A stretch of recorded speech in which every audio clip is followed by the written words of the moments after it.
कभी कभार मुझे याद है पिछले सत्र में हमारी बहुत मजाक उड़ाई गई। मैं नहीं जानता हूं इस प्रकार का भाषा का प्रयोग जो कर रहे थे उचित होता था। यहां तक कह दिया कि आपको वीजा दे रहे हैं पार्लियामेंट में आने का। इस प्रकार का प्रयोग करने वाले लोगों को मैं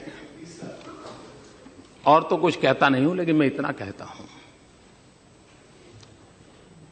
अंतर्राष्ट्रीय स्थानों पर कुछ काम निर्धारित होते हैं जिसको करने पड़ते हैं।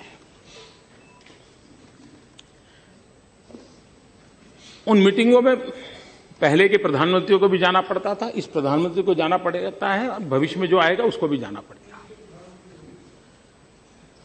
लेकिन वही एक मजाक का विषय बन जाए कि हमारी राजनीति इतनी नीचे आ गई है कि हम कोई ऐसी बातों की चर्चा कर रहे हैं कि आपके पास मेरी आलोचना करने के लिए और कोई मुद्दे नहीं बचे।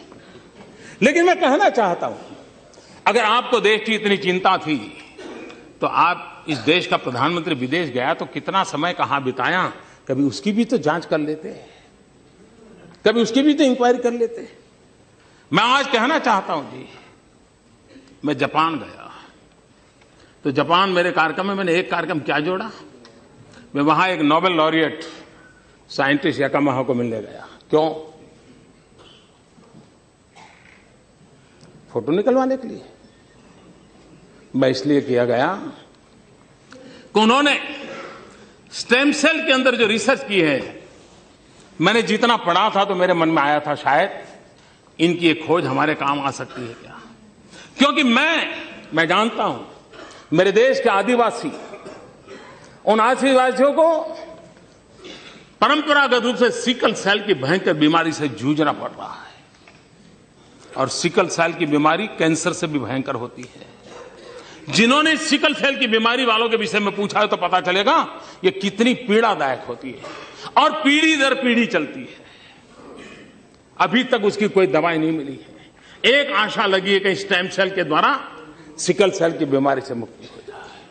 हम गए तो वहां गए, उनसे चर्चा की, और बेंगलोर के हमारे साइंस इंस्टीट्यूट के साथ आज उस दिशा में हमारा काम हो रहा है कि स्टेम सेल्स के द्वारा हमारे युवा साइंटिस्ट कुछ खोज करें। मेरे आदिवासी भाइयों को पीढ़ी दर पीढ़ी जो परेशानियों से जिंदगी गुजारनी पड़ती है उससे वो बाहर आ रहे। हम ऑस्ट्रेलिया गए, G20 समिट में गए। हम कहां गए? मैं उस किसानों के साइंटिस्ट, एग्रीकल्चर साइंटिस्टों को मिलने गया, उनके लैब में गया जिन्होंने प्रति हेक्टर ज्यादा चना उगाने का और सबसे खराब धरती पर चना उगाने का सफल प्रयोग किया था, रिसर्च किया था। कहीं पढ़ा था मैंने, मेरे मन में पढ़ा था, मैं उनके पास गया। हमारे देश को पल्सिस में हम बहुत पीछे हैं। देश को पल्सिस की जरूरत है। गरीब आदमी को न्यूट्रिशन फूड के लिए प्रोटीन जरूरत है। हमारे देश के गरीब को प्रोटीन मिलता है दाल में से, पल्सिस में से मिलता है। अगर हमारा किसान अच्छी मात्रा में पल्सिस पैदा कर सकता है, अगर प्रति हेक्टर ज्यादा पल्सिस पैदा कर सकता है तो उसको भी अच्छी आय मिलेगी और हमारे गरीब का भी भला होगा। और इसलिए मैं उन साइंटिस्ट को पास जाकर के घंटे बिताए ये समझने के लिए कि बताइए मेरे देश के किसानों को ज्यादा पल्सिस पैदा करने के लिए क्या रास्ता हो सकता है, ज्यादा चना पैदा करने के लिए क्या रास्ता हो सकता है, अरहर पैदा करने के लिए क्या रास्ता हो सकता है, उसके लिए मैंने समय बिताया। मैं एक और साइंटिस्ट के पास गया, इस बात के लिए गया मिलने के लिए कि उन्होंने केले में कुछ नई खोज की थी। मैं समझना चाहता, मुझे पूरा पता नहीं था, तो मैं ऐसे ही चला गया उनके पास, उनके साथ बैठा, उनकी लैब देखी, उनके प्रयोग देखे। उन्होंने केले में न्यूट्रिशन वैल्यू बढ़ाने में बहुत सफलता पाई है, अधिक विटामिन को पाने की सफलता पाई है। केला ये अमीरों का फल नहीं है मेरे भाइयों बहनों, केला एक गरीब से गरीब का फल होता है।